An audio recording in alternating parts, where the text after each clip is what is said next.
Бұл жерде бирөө фейк чыгарып койду, бирок ал белгисиз, бирок аны таркаткандарчы деп. Айып салынат дейт дагы, ал айыпты ким салат? Кайсы орган салат? Мына Орозбек мырза ушул жагында түшүндүрүп берсеңиз. Жок, штраф салуу бул мамлекеттин атайын эсебине түшөт. Бул жаза чаранын бир түрү. Сотко кайрылганга мүмкүнчүлүгү, укугу бар бүгүнкү күндө. Ага мамлекет эмне себептен ага киришип, ал жактан өзүнчө бир пайда таап турганында мындай өз логика туура келбей атат да. Фейсбукта эмес же Инстаграмда эмес, көчөдө сөөп койсом деле ал мага ызаланып арыз жазам деп чыгат да. Биз жөн эле бир элдин баарын бири-бирине арыз жазып бергенге мындай түртүп аткан жокпуз. Бул да маселе болот. Эгерде аз өлчөмдөгү айыппул болсо да ийдетилет. Бирок биякта 200 000 болуп атат. Мен аз чыгып Фейсбуктан сизди адепсиз формада жазып койсом, сиз эмне кыласыз? Жөнүндө. Мен айткандай кыргыз тилинде Нурдин мырзага сөз берели,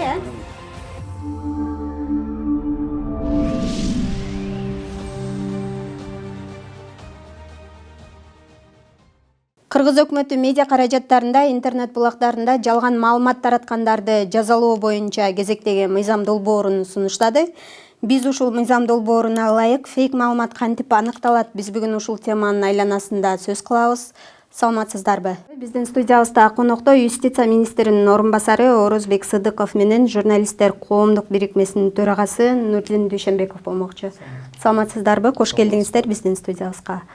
Алгачкы эле суроом Орозбек мырза сизге болсун. Негизи ушул талаштуу мыйзам долбооруна учурда муктаждык бар беле? Биринчиден талаштуу эмес, колдогон жактар да бар. Мен жалпысынан айтканда акыркы жылдары интернет тармагынын, интернеттик желедеги социалдык баракчалардын деги эле интернет маалымат алмашуу менен биздин коомубузга таасир этүү, санариптештирүү бул бардык катмар менен ошол эле учурда адамдардын оюн билдирүү жана пикир алмашуусу бири-бири менен болгон алакаларына дагы кеңири таасирин тийгизип келе жатат. Албетте санариптештирүү интернеттин өнүгүүсү бул адамзатка керек, бирок ошол эле учурда ар бир кубулуш өзүнүн оң жана терс таасирлерин көрсөтүп кетет экен. Интернеттеги пикир алмашуу, маалымат алмашуунун жайылтылышы менен ошол эле учурда адамдарды мазактоо, адамдарды негизсиз күнөөлөө, адепсиз формада жала жабуу, шылдыңдоо, адамдардын мамилелеринин бири-бирине болгон начарлашына, ошол эле учурда адамдардын ошонун кесепетинен ден соолугуна, психологиялык абалына, анын жумуштагы репутациясына, жашоодо коомдук ордуна таасирлер тийип, адамдар адан жабыркап, ден соолугу начарлап, ошол эле учурда өз-өзүнө кол салган учурлар же ошол эле учурда бирөөлөргө өз алдынча сот кылууга аракет барган учурлар болуп жатат. Бул бир гана сөз байланышуу же ой пикири билдирүү эмес, интернет коом өнүккөндөн баштап мына башка тармактарда деле баягы финансий пирамидалар, телефон аркылуу алдоо, кандайдыр бир уюмдарга кошуу, пирамидаларды түзүү дагы бул өөрчүп шылуундар тарабынан. Ошого жараша биздин мамлекетте дагы ошол интернет чөйрөсүндө дагы шылуундарды чектөө, башкалар болуп мыйзамдар кабыл алынып келе жатат. Ал эми бул 107-беренеге киргизилип жаткан бул мыйзам долбоору бул мындайча айтканда адамдарды жала жабуу интернетте же интернет тармагында же интернет сайт аркылуу же жалпы коомдук каражаттар аркылуу адепсиз формада мазактоо, алардын кадыр баркын беделин түшүрүү оларга жеке жактарга ошол 1000 эсептик көрсөткүч, юридикалык жактарга 2000 эсептик көрсөткүч айып болуу салуу каралып жатат. Бунун эмнеси негизи? Бул жерде өзгөчөлүгү анын масштабдуулугунда, анын жайылышынын ылдамдыгында болуп жатат. Адамды шылдыңдоо, адамды мазактоо, адепсиз формада кылуу бир тар чөйрөдө болгон болсо, ошол жердеги адамдар гана көбү болушу ыктымал. А бул интернетте өзүңүздөр көрүп атасыздар, республиканын аймагына сиз менен катнашы бар адамдаргадан сырткары дагы чөйрөгө, же республикадан сырт чөйрөгө дагы таркап, мындайча айтканда, адамга болгон коомдук моралдык бир басым күчөп кетиши мүмкүн. Бул жерде ошол адамдардын укугун коргоо, адеп ахлакты, азыркы коомдогу моралдык абалды жана өсүп келе жаткан муунду тарбиялоого багытталып, бул ушул кандайдыр бир бейбаштыктарга же бирөөнүн укугун сыйлабай, адамдын абирине, ар намысын көз кол тийбестигине доо кетиргендерге чара көрүү жагы болуп жатат да. Жакшы, Нурдин мырза, сиз бул мыйзам долбоору менен таанышып чыктыңыз да. Негизи азыр учурда ушундай мыйзам долбооруна муктаждык бар беле? Эмнеси менен кооптуу бул мыйзам долбоору? Мен маалымат негиздемесин окуп көргөм, бирок мен аны мындай толук ынандырды деп айта албайм. Менимче мындай жетиштүү мындай жүйөлөр келтирилген жок. Эмне себептен ушул Оразбек мырза айткан нерселерди мындай азыркы күчүндөгү мыйзамдардын алкагында чечүүгө болбойт да. Менимче ошо биринчи ушул жагын анализдеп, ушул бирөөнүн дарегине туура эмес маалымат тараткандыгы үчүн канча сотко арыздар түштү, канчасы чечилди, канчасы каралып атат.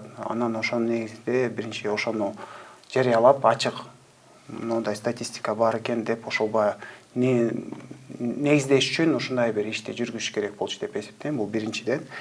Экинчиден, эмне себептен ушул мынча чоң өлчөмдөгү айыппул сунушталып атат. Айыппулга кийинчерээк токтолобуз. Ошон үчүн анан мисалы ушу жана тармакта иштеген адистерди дагы чакырып, ошо ортого салып, бир кеңеш алса жакшы болмок. Себеп дегенде кийин кайра жана жогорку кеңешке келгенден кийин эмес, мисалы мүчөчүлүктөр ошо мыйзам долбоорун иштеп чыгып атканда эле мындай байкасак, оңдосок болмок. Анын үстүнө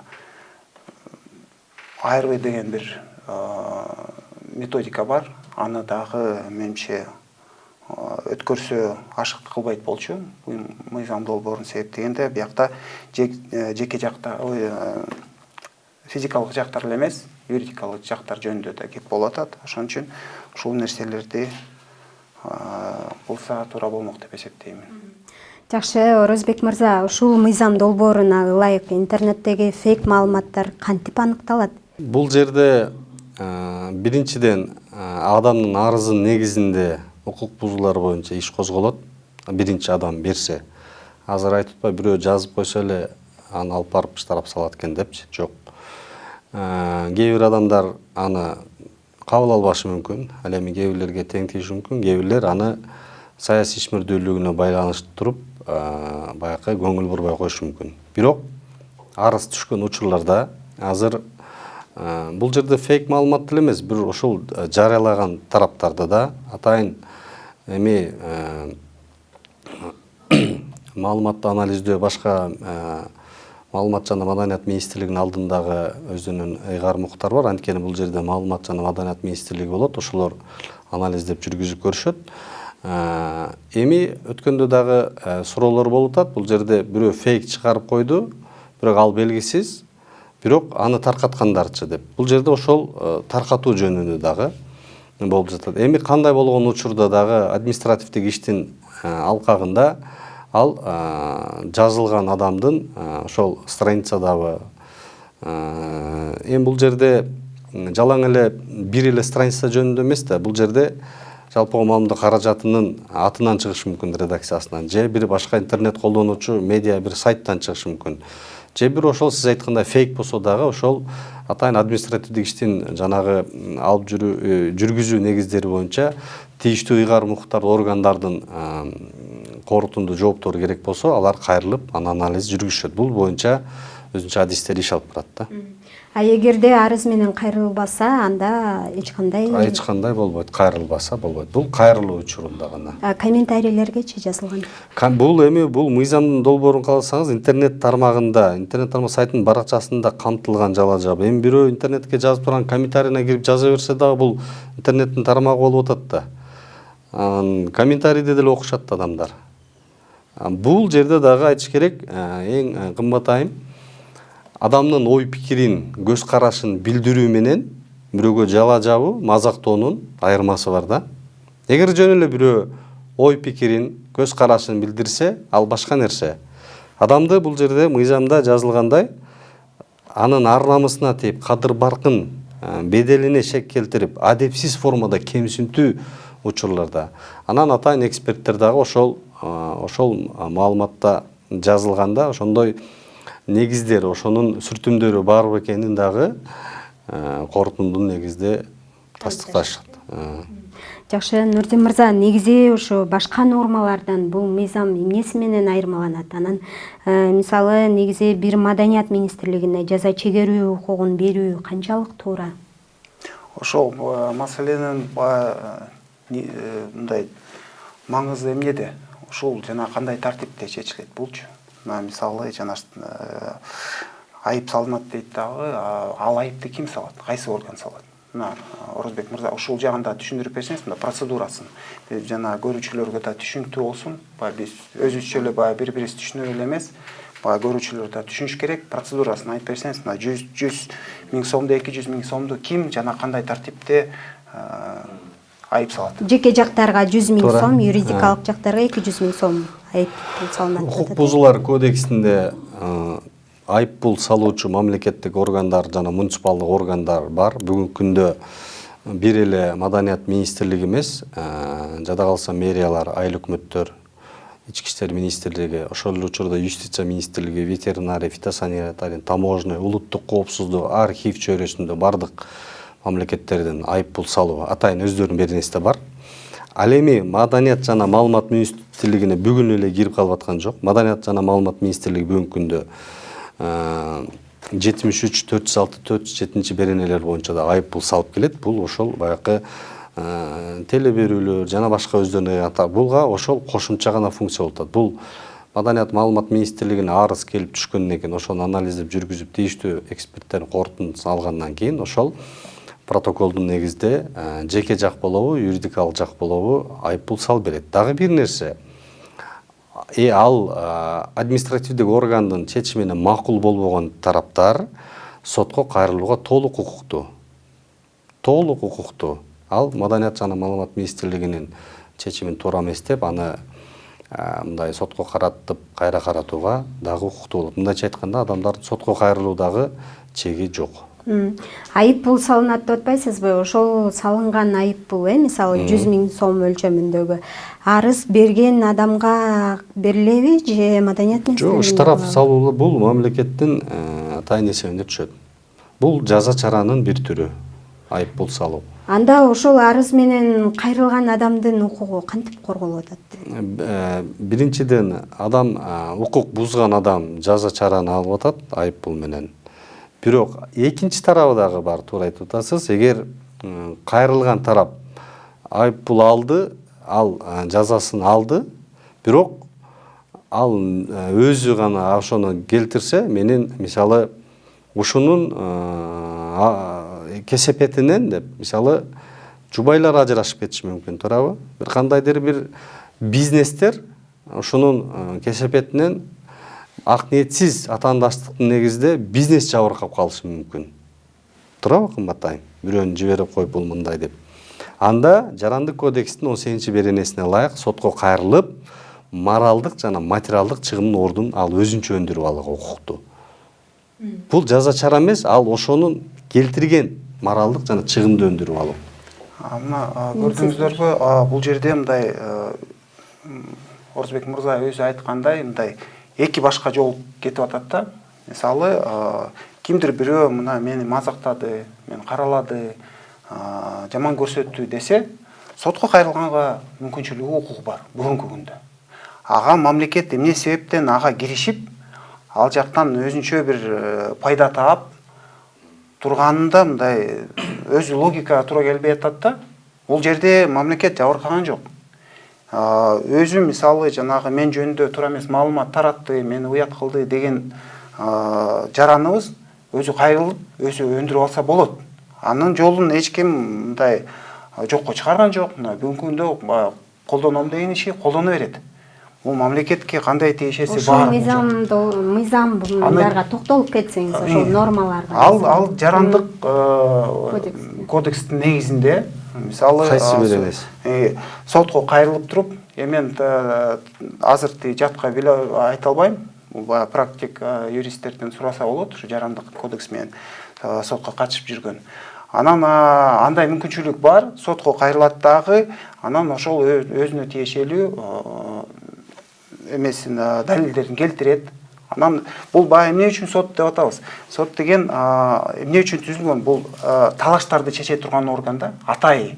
Себеп дегенде эки тараптын тең жүйөсү, далилдери бирдей салмакка салынып, анан ошо сот баарын салыштырып туруп, анан бир чечимге келет. Ал үчүн анын атайы жазылган эрежеси бар. Жана Орозбек мырза да билет, процессуалдык кодекстер. Жарандык процессуалдык кодекс, кылмыш процессуалдык кодекс, жанагы административдик процессуалдык кодекстерде так жазылган, кандай тартипте каралат, эмнелер эске алынат, эмнелер эске алынбайт, эмнеге укук берилет, эмне укук берилбейт. Ал эми Маданият министрлигинде андай эки тараптын тең салмактап сотко окшоп бардыгын таразалай турган, салыштыра турган биринчиден адистери да жок. Экинчиден андай процедура жазылган эмес. Демек, аларга дагы өзүнчө бир процессуалдык бир документти кабыл алышыбыз керек. Мындай татаалаштыруунун кандай кажети бар эле? Бул бир. Экинчиден, сиз айтып атасыз, Орозбек мырза, эгерде ошо Маданият министрлигинин чечимине макул болбогон айыптоочу сотко кайрыла алат. Анда мындай суроо, ушул жанагы айыпты салгандан кийин ал дароо эле күчүнө киреби? 30 күндүн ичинде аны кайра. Мына көрдүңүздөрбү? Соттуку биринчи инстанция карайт, чечимин чыгарат дагы, бирок ал дароо эле күчүнө кирбейт. Экинчи инстанция бар. Экинчи инстанцияны, мисалы, Бишкекти алсак, райондук сот карайт, райондук соттон кийин шаардык сот карайт дагы апелляциянын негизинде. Анан ошонун чечими күчүнө кирет. Мына көрдүңөрбү, мындай мүмкүнчүлүк бар болуп атат. Ал эми биринчи штраф салып туруп, бул мисалы айыпталган тарап ал уже акчасынан кур алды, анан барып туруп сотко далилдеп бериши керек да. Ага чейин ал акча тиги утуп алган тарап кармап отурабы же жок кылып салабы, ал маселе да бар да. Демек, сотко жетпей туруп эле уже биякта жазасын алып атат да. Ушу туурабы? Болгондо дагы бул аябай чоң өлчөмдө болуп атат. Мисалы, айрым эмес, бир топ эле редакцияларды мындай банкроттукка, мисалы, ишмердигин алып кеткенге мындай тоскоол боло турган айыппул болуп атат. Анан ошону сотко жетпей туруп эле кандайдыр бир чиновник эмненин негизинде, кайсы процедуранын негизинде ошону чечип салат, анын тагдырын. Ошол маселе болуп атпайбы? Жакшы, негизи эле Орозбек мырза чындыгында ушу жарандык коом, Маданият министрлиги сот болуп калабы, чындык министрлиги болуп калабы деген пикирлерин билдирип атат да. Сиз буга кандай комментарий бересиз? Биринчиден, ушул эле мыйзам долбоорунда 471-ге Маданият жана маалымат министрлигинин ыйгарым-уктары кошулуп атат. Экинчиден, Нурдин мырза Конституциянын 29-беренесинде адамдын абийирине жана намысына доо келтиргенде аны кылмыш куугунтугуна тартылбайт. Сиз азыр УПК, ПК деп бардыгын айтып салдыңыз да, мындай. Бүт кодекстерди айтып салдыңыз. Бул жерде кылмыш жоопкерчилиги жок. Бул укук бузуулар кодекси. Мен антип айткан жок, кылмыш жоопкерчилиги. Мен сизди угуп турдум, азыр айтып берейин. Экинчиден, сиз процедураны дагы так айтып, сиз штрафты төлөтүп коюп анан сотко кайрылабы. Вот ушул жерде ошого айыпталуучу макул эмесмин деп төлөбөй туруп сотко кайрылат ошону жокко чыгарууга. А эгер ал төлөп койгон болгон болсо, ал бүткөн болот да анын эмесичи. Точка коюлган болот да. Ал макул болгон болот да ошону мененчи. Ал макул болбосо барат бул жерде. Бул жерде айыппулдар, суммалардыкы, бул мыйзамдардын көп маанилүүлүгү болуп деген бул тартипке келтирүү. Андан сырткары жарандык тартипте мен айтып атам, жанагы интернеттен угуп калбайбызбы, 10 миллион, 100 миллион деп кайрылып атат го, булар өзүнчө кайрыла берет. Адамды адепсиз формада жалажа мазактоо бул бизге жат нерсе болчу. Айрыкча азыр интернет тармагында шантаж кылуу, бирөөлөрдү коркутуу, бирөөлөрдү жарыялоо бир мына модага айланып баратат. Эч ким эч нерсе кылбай эле ушул жакшы иш экен да. Мына күндө күн алыс жанагы уяттуу видеолорун чыгарам деп акча сурады дегендер болуп атат. Биз бул жагын ойлош керек. Мен жана айткандай бул бир эле бир бийликте чиновник эмес, ал чиновник саясатчылар балким ага көңүл бурбай, жазбай да коюшат. Көпчүлүгү жазбайт деле го дейм өздөрүнүн мен саясий ишиме деп. А бул жерде болсо биздин келечек муундагы тарбиялоодо дагы бир нерсени айта кетейин. Биз адамды эң абийири кол тийбестиги бул маанилүү болуп атат. Мен мисалы бирөөнү жөн эле эфирде, Facebook'та эмес же Instagram'да эмес көчөдө сөөп койсом деле ал мага ызаланып арыз жазам деп чыгат да. А бул жерде интернетке жазып, тааныбаган билип, аны бул коомчулук мындайча айтканда дүйнө жүзүнө таркатуу да. Бул жерде ошол штрафтарды, айып пулдар деген дагы бул адамга жанагы анын жайылтуунун, ошол укук бузуунун көлөмдүүлүгүндө болуп атат да. Ушул айып пулдар боюнча негизи өлчөмү боюнча чоң суммада деп талкуулагандар көп болуп атат да. Суммасы кандай негизде коюлган? Экономикалык пропорция деген нерсе эске алынганбы бул жерде? Айып пулдарды ошондой сөз өткөндө Жогорку Кеңештин комитетинде дагы айтылды. Азырынча мыйзам долбоору биринчи окуунун алкагында эле каралып атат. Экинчи окууга өткөндө негиздүү сунуштар болсо, бул сунушубузду беребиз деген депутаттар да бар, ал өзүнчө каралат.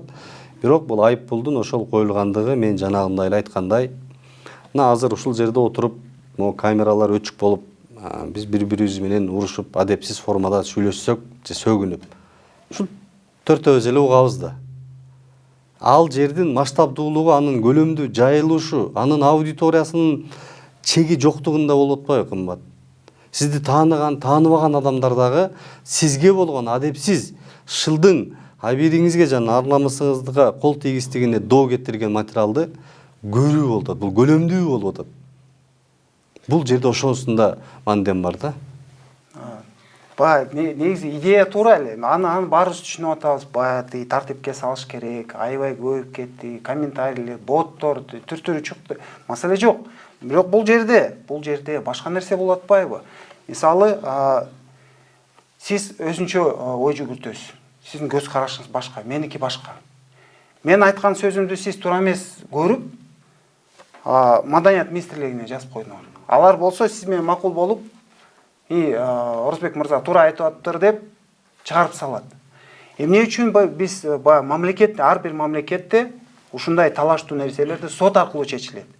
Себеп дегенде жөн эле кайсы бир киши арызчыл болуп эле, айрым мисалы юристтер деле билет, айрым кишилер бул бардыгына сотко берет. Кошуналардын баарына бирден сотко берип чыкты. Ошондой кишилер болот экен.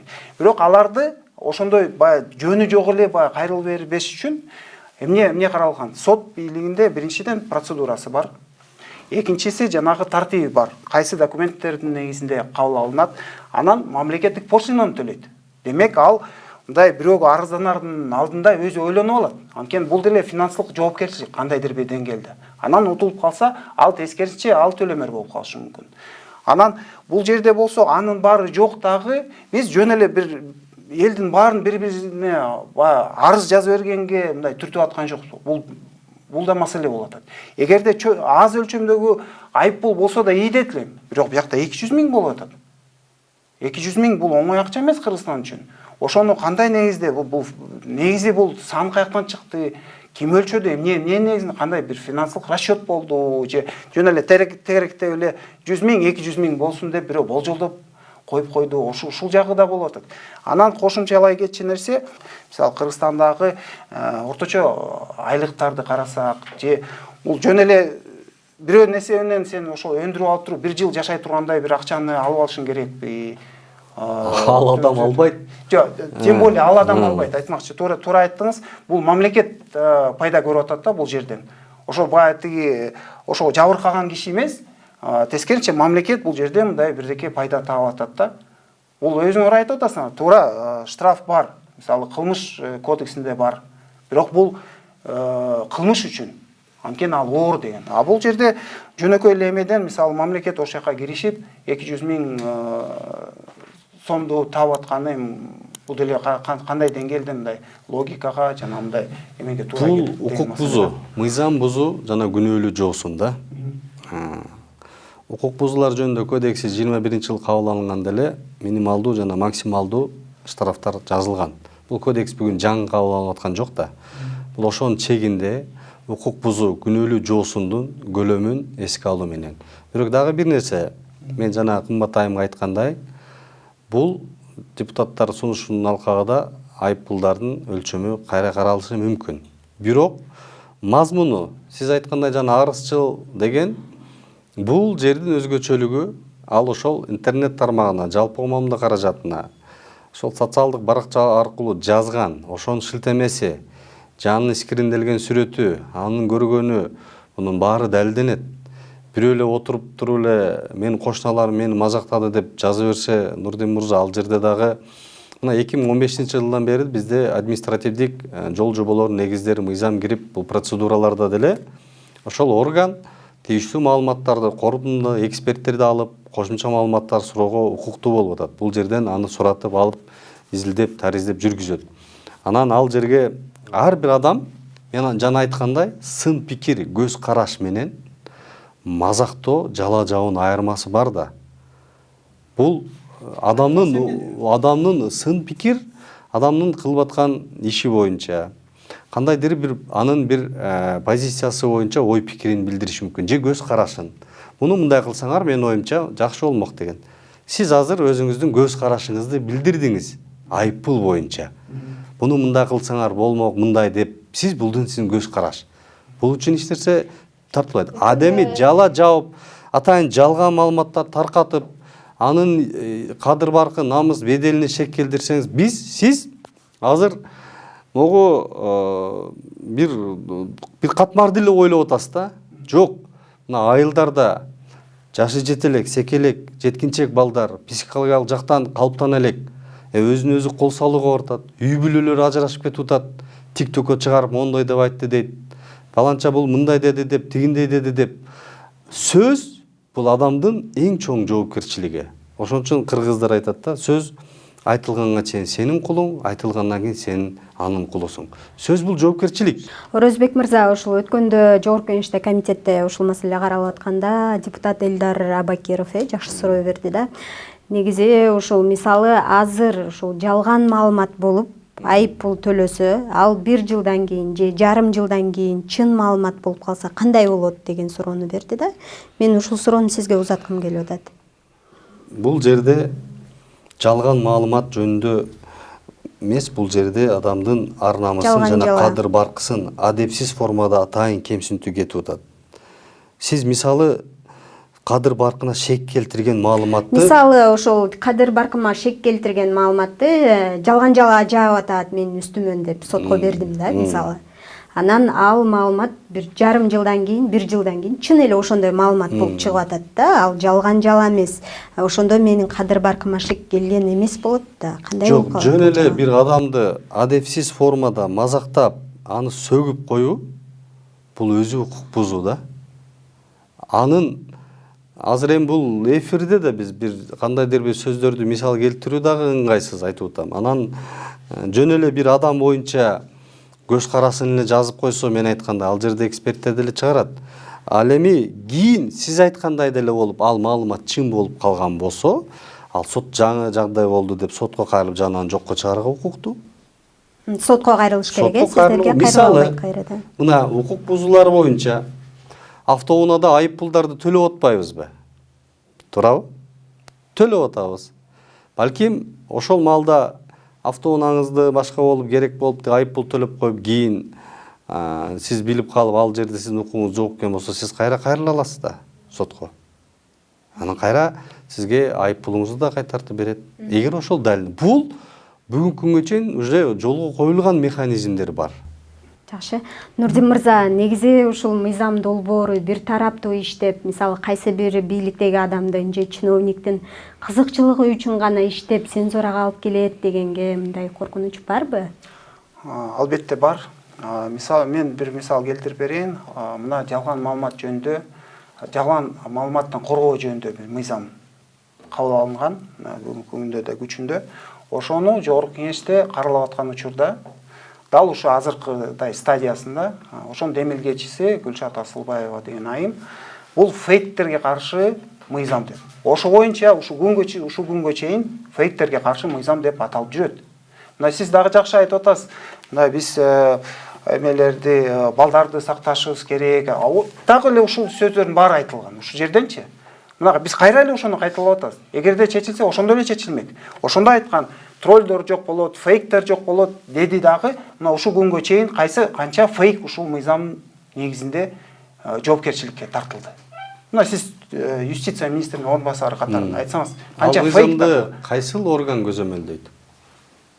Аткарылышын. Аткарылышын албетте чыгарган орган көзөмөлдөйт. Жогорку кеңеш. Ал мыйзам боюнча бирок мыйзамдын аткарылышын сурап атасызбы? Тиешеси жок, бирок мен айтып коеюн, сизге маалымат өзүңүзгө кошумча. Маалымат жана Маданият министрлиги өткөндө анын орун басары 48 адамга чара көрүлгөндүгүн комитетте түз эфирде айтты. Ошолордун 48 канчасы адамдан фейк? арыз жазылган. Жалпы санын айтты 48 адам деп. Мына көрдүңүзбү, мына ушул жерде подмена понятий болуп атат да, фейктерге каршы мыйзам деп эл ошон үчүн колдоп атты. Бирок бүгүнкү күндө фейктер тартылган жок. Юридикалык жана физикалык жактар тартылып атат. Жок, ким тартылды айтсаңыз? Блоктолуп атат. А эмне үчүн фейктерди ким тартылды, Нурдин мырза? Бул мыйзам долбоору дагы ушул массалык маалымат каражаттарына каршы иштеп калат деген нерсени ошол маселе болуп атпайбы? Ал жерде дагы жанагы жакшы сөздөрдү Нурдин айтып. мырза, макул. Мен сизге бир суроо берейинчи. Бул мыйзам азыр күчүнө кире элек. Мен азыр чыгып Facebook'тан сизди адепсиз формада жазып койсом, сиз эмне кыласыз? Жөнүндө эле. Биринчиден, мен сизге кайрылышым мүмкүн. Но кайра жокко чыгарып кой, өчүрүп кой деп. Жөн, эмне үчүн? Себеби сиздин укугуңуз бузулган болобу? Ал Мен сизге карата күнөөлүү жоосун жасаган боломбу? түшүнгөн жок. Мисалы мен дарегиме бирдеке деп жазсам, мен окуйм, биринчи мазмунун окуйм. Адепсиз формада жазып койсом. Адепсиз форма албетте бул оскорбление жатат. Оскорбление жатат. Туура. А бүгүнкү күндө сиз ал үчүн мен аны өчүрбөйм. Сиз сотко кайрылып, барып, 5-6 ай өткөзүп, далилдеп, сотко жана өзүңүз айткандай алымды төлөп келишиңиз керек болот. Ага чейин ал жазуу тура берсин десе макул болосузбу? Албетте жок. Көрдүңүзбү? Ар бир нерсени адам жоон терисине салып көрүш керек. Бул бир гана катмар эмес. Биз азыр бул жерде сүйлөшүп атабыз. Теге жанагы башка сайттарда, алыс айылдарда бир үй-бүлөлөр жабыркап атат. Жаштар бузулуп атат. Мен айткандай кыргыз тилинде Нурдин мырзага сөз берели, Мына сиз карасаңыз, мына сиз айтып атасыз, жанагдан бери кайра ошол мисалды келтирип атасыз да. Мен ушу жанагы оозго келбеген сөздөр менен силерди жазып салсам. Адепсиз формада. Адепсиз формада, макул. Ушул кайсы массалык маалымат каражат ошондой нерселерди жазып атат? Буга эч ким барбайт да, бир да сайт андайды жайгаштырбайт. Нурдин мырза, мыйзамда, жалпы комондо каражаттарында, интернет тармагында, сайтта, же интернет тармагында сайттын баракчасында деп атат. Бул жалпы комондо каражатында деген сөз эмес, бул бардыгы. Сиз экөөбүз колдонуп аткан бүгүнкү Facebook'та. Нурдин мырзага сөз берели.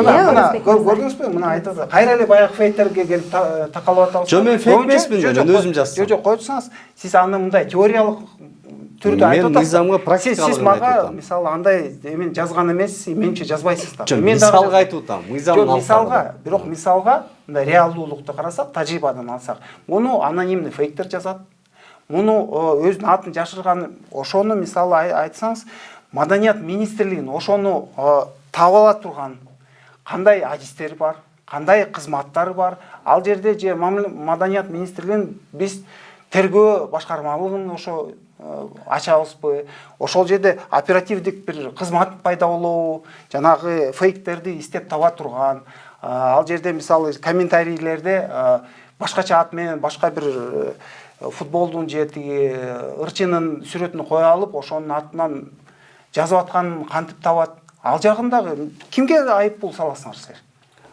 Мына маселе ошол болуп атпайбы? Силер келтирип аткан мисал бүт эле ал жана фейктерге, троллдорго тиешелүү мисалдарды келтирип атат. А бирок Маданият министрлиги алар таба албайт да. Айыл өкмөт, архив кызматы, таможня, салык, юстиция бүт бүгүнкү күндө айыппул салып келет. Бул бирдиктүү бир эреже бар, процедура. Эми Маданият жана маалымат министрлиги деп атат. Жакында эле аларда дагы бир маалыматты анализдөө деген органдар түздү. Алар арыздын негизинде башка мамлекеттик органдардын же эксперттерди ошол укук бузуун алкагында кароо муктаждыгы келсе, аны ар бир орган тарталат аны. Сиз айыппул төлөп көргөн эмес окшойсуз. Төлөп көрүп барып катышып көрсөңүз билмексиз. Ошого мен айтып атам. Эч кандай фейк жок. Эч кандай жашырундулук жок. Мен өзүмдүн Facebook страницамдан жазсам, бүгүнкү күндө боштук болуп атабы? Айтып атпаймын, бул теориялык эле мен айтып атасың. Бул мен практика. Анда бир мисал келтирсеңиз. Мына ким өзүнүн атынан ушу бирөөнүн мен бирөөнүн мисал келтирбейин, мен өзүмдү эле айтайын. Мен сизди жазып койсом да, бүгүнкү күндө боштук болуп атабы? Сизге карата мен укук бузуу, сиздин айбириңизге, кол тийбестигиңизге доо кетирип атам, бирок мен эч кандай жаза көрбөй атам да. Сиз жаза көрүш үчүн мага аны моралдык тигиңизди далилдеп, тигинтип сотко барып келишиңиз керек болуп атат. Барып келет. Эгерде ошондой болсо, ошон үчүн эмнеге анда кээде кайыкчы, Келгиле. Коноктор келиңиздер, акыркы суроомду узатайын, ошол менен берүүбүздү жыйынтыктайлы. Негизи эле ушул мыйзамдын долбоорунун негизинде сөз эркиндигинин абалын чектеп калбайбы? Орозбек мырза. Мен жана айттым, сөз эркиндиги, адам укугу принциптери бул эркин өзүнүн оюн, пикирин билдирүү, көз карашын айтуу, негиздүү сын пикирлерди айтуу. Бул принциптери. Бул дүйнөлүк кабыл алынган ушундай эрежелердин алкагында. Бул мыйзамды мына 107.1-де эч ким мазмунду окубай эле сөз эркиндиги деп айта бербеш керек да, ошон үчүн кымбат. Мына адамдын ар намысын жана кадыр баркын адепсиз формада атайын кемсинтүү бул сөз эркиндигине жатабы? Жок. Адамдын кадыр баркын ар намысына шек келтирген же анын беделин чүргөн жалган маалыматтарды билип туруп таратуу бул сөз эркиндигине киреби? Кирбейт да. Жөн эле үйдөгү отурган бүгүнкү күндө биздин салт мамиле боюнча балаңды дагы балам мен көзөмөлүмдө деген менен ага жаман сөз айта албайбыз. Себеби биздин ушул улуттук өзгөчөлүгүбүз, тарбиябыз баякы мындай бир жаман адаттарды бир күмүр тутуу менен бузулуп кетпеш керек. Сөз эркиндиги айтылыш керек. Мынандай иш болуп тур. Бул законопроекти мындай кылсаңар жакшы болмок. Бул мындай деген бул ой пикир ошол эле учурда сунушта күтүп атабыз. Бул жерде жалаң адепсиз формада, эми адепсиз формада сөздү деле мисал келтире албайсың эфирде, бирок адамды кемсинтүүгө эч кимге жол бербейт укугу. Адам кылмышкер болсо да кемсинтүүгө жооп бербейт. Ана мындай публичначы. Жакшы. Нурсин мырза. Мына адепсиз деп айтып атасыз, бирок баягы адепсиз же адепсиз эмес дегенди ким чечет? Мына маселе ошондо да. Ошо акыркы чекитти кое турган кайсы мамлекет болбосун, кайсы өлкөдө болбосун, акыркы чекитти кое турган сот бийлиги бар. Атай ошон үчүн алар ант берет. Атай ошон үчүн алардын эрежеси жазылган. Мен жана силер айтып атасыз күлүп, бирок процессуалдык кодекстер бекеринен жазылган жок. Ал жерде ийне жибине чейин отурумда ким катышыш керек. Ал сотко барган учурда. Мен сизди угуп отурдум, ошон үчүн эки тараптын сөзсүз катышуусу менен, эки тарап тең өзүнүн далилин келтиргенге, бирөөнү күбө катарында чакырган бардыгы жазылган. Бул жерде анын баары жок. Мисалы, мен айттым, мына адепсиз айтты мени десе, Маданият министрлигинин мүмкүн кызматкери менин досум бул, жердешимби? Биз каяктан билебиз? Процедурасы жок болуп атпайбы? Ал туура байкемдики туура деп туруп 200 миңге бирөөнү жыгып коет. Анда кантебиз? Мына маселенин баары ошондо да. Мен ошон үчүн айтып атам да, кайталап айтып атам. Мындай нерселер, мындай талаштар сот аркылуу чечилет. Сот аркылуу чечилет. Болгондо дагы бул өтө чоң өлчөмдөгү айып болуп атат. Ошон үчүн буга жөн эле бир чиновниктин жайына коюп, ошого ишенип берилбейт. Сиз мисалы жана жол коопсуздугун айтып атасың. Ал жерде айтсаңыз, кайсы эмеге 200 миң штраф салынат? Андай мисалдар жок. Сөз эркиндигине. Бул майдарак өлчөмдөгү штрафтар салынышы мүмкүн. Бирок 200 миңдик өлчөмдөгү эмес да. Анда туура айтышыбыз керек да. Бул баягы тиги көрүүчүлөрдү дагы мындай бир туура маалымат бериш керек да аларга дагычы. Бул кеп ошондо болот атпайбы? Анан бул ар бир редакцияга 200 миң бул оңой акча эмес. Бул бир редакциянын мүмкүн 2 айлык эмеси, акысы.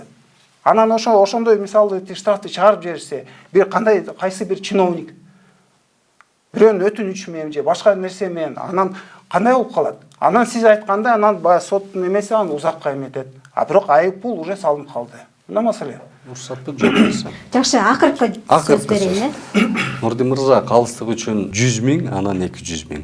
Туура, мен айтам. Юридикалык жактарга 200 000, жеке жактарга.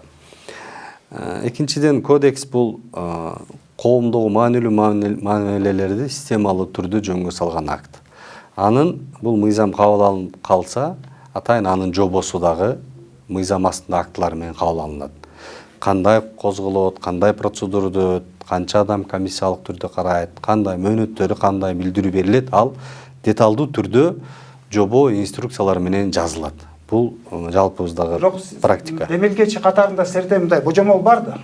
Ошол башка канча убакытта каралат мисалы? Башка органдардын тартибинде караганда эле аны Маданият жана маалымат министрлиги карап чыгып, ошол арыз түшкөндөн кийин канча максимум 1 айда карайт. Бүгүнкү күндө мындай практикада карагандачы. Анан кийин аны сотко кайрылууга укуктары бар. Анан сырткары айып пулдарды айтып атабыз. Айып пулду мен калыстык үчүн айтайын. Айып пулдар азыр бул кабыл алынып бекитилген жок. Дагы бир топ депутаттар сунуштарыбызды беребиз деп атат. Муну албетте комитетте эксперттер менен каралып, талданып чыгат. Бирок жоосун бул масштабдуу. Бул аудиториясы чоң укук бузуу күнөөлүү жоосун болуп эсептелинет. Жакшы, убактыңыздарды бөлүп келип бергениңиздерге ыраазычылык билдиребиз. Ушуну менен эфирибизди жыйынтыктайлы.